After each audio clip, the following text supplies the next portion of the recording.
querido, lindo, maravilhoso, tudo bem com você?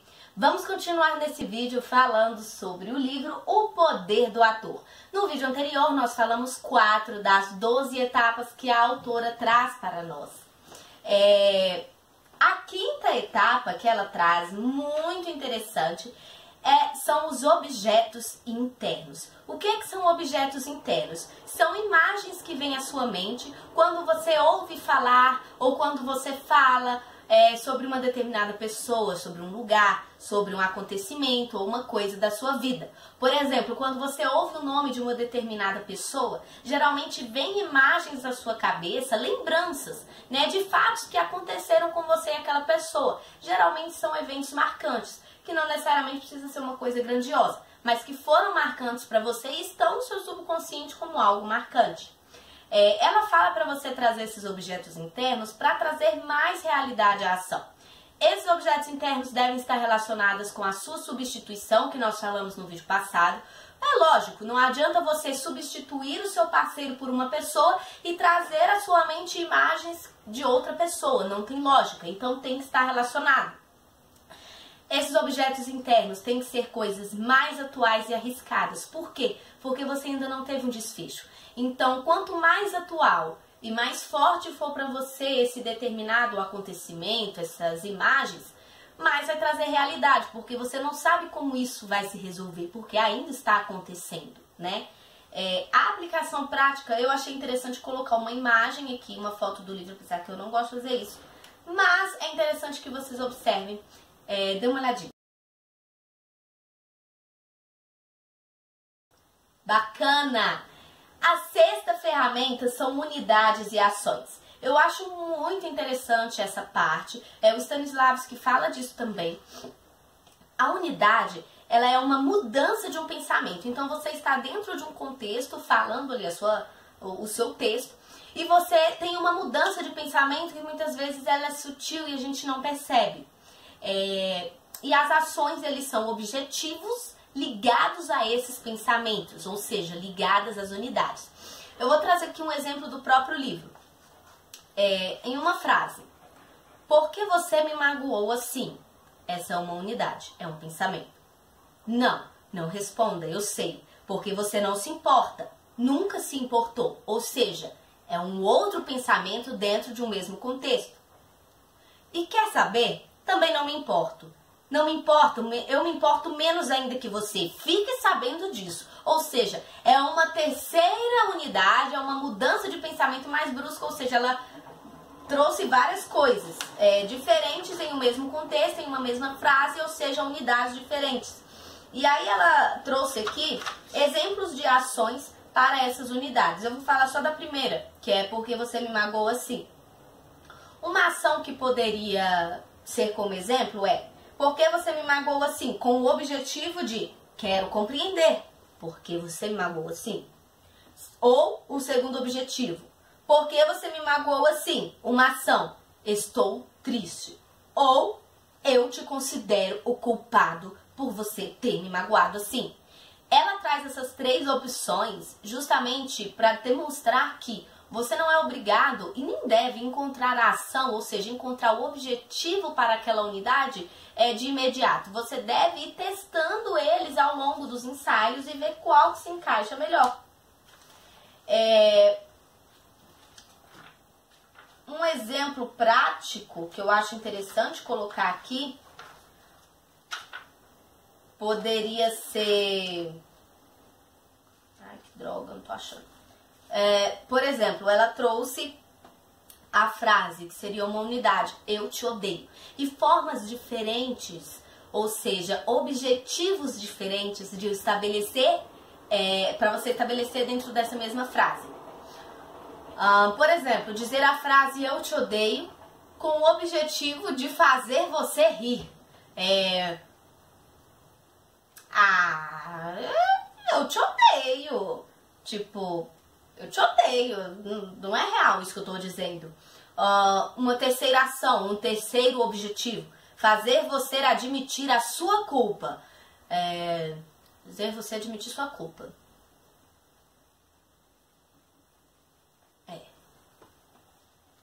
Eu te odeio. Ou uma terceira ação, terceiro objetivo, fazer você me consolar.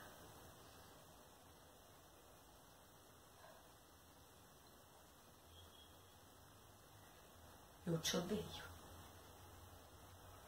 Então, são ações diferentes, objetivos diferentes. Vai depender do que você quer atingir para você então estabelecer essa ação, esse objetivo dentro de uma unidade, tá? Então vocês veem que, reparem que dentro de uma fala simples, você pode ter várias formas de falar e você tem unidades diferentes com várias formas de falar e isso é fantástico, tá? A sétima ferramenta, muito interessante também, é o momento anterior. O momento anterior, ele vai fortalecer o seu objetivo de cena. O que é o momento anterior? É o que aconteceu antes daquele momento anterior. Por exemplo, você vai ali, o seu objetivo de cena é dizer eu te odeio como uma forma de fazer você se sentir culpado. Então, o meu objetivo é esse, fazer você se sentir culpado. E a fala é, eu te odeio, a unidade.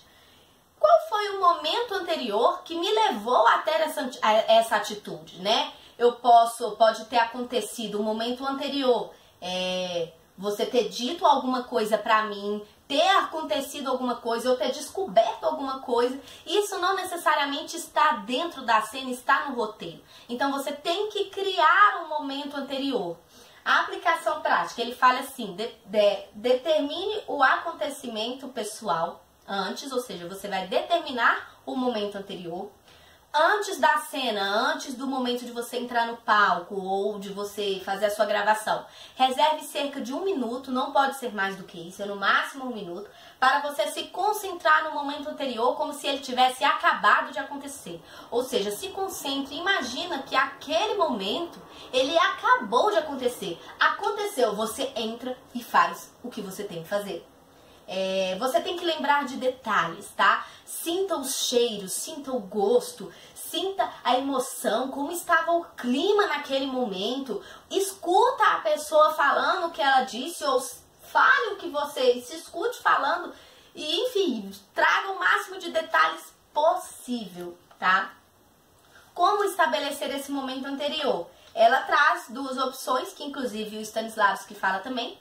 É você estabelecer um momento anterior de um fato que realmente aconteceu na sua vida, algo que foi verídico, ou você estabelecer o e se. Por exemplo, e se tal coisa acontecesse comigo? Como eu reagiria? Como seria?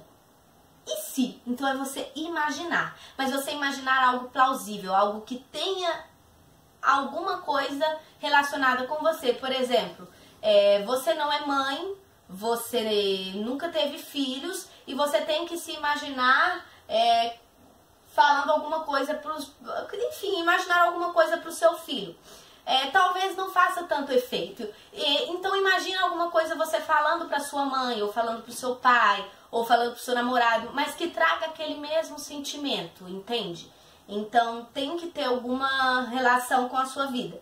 E por fim, a 8ª etapa é o lugar e quarta parede.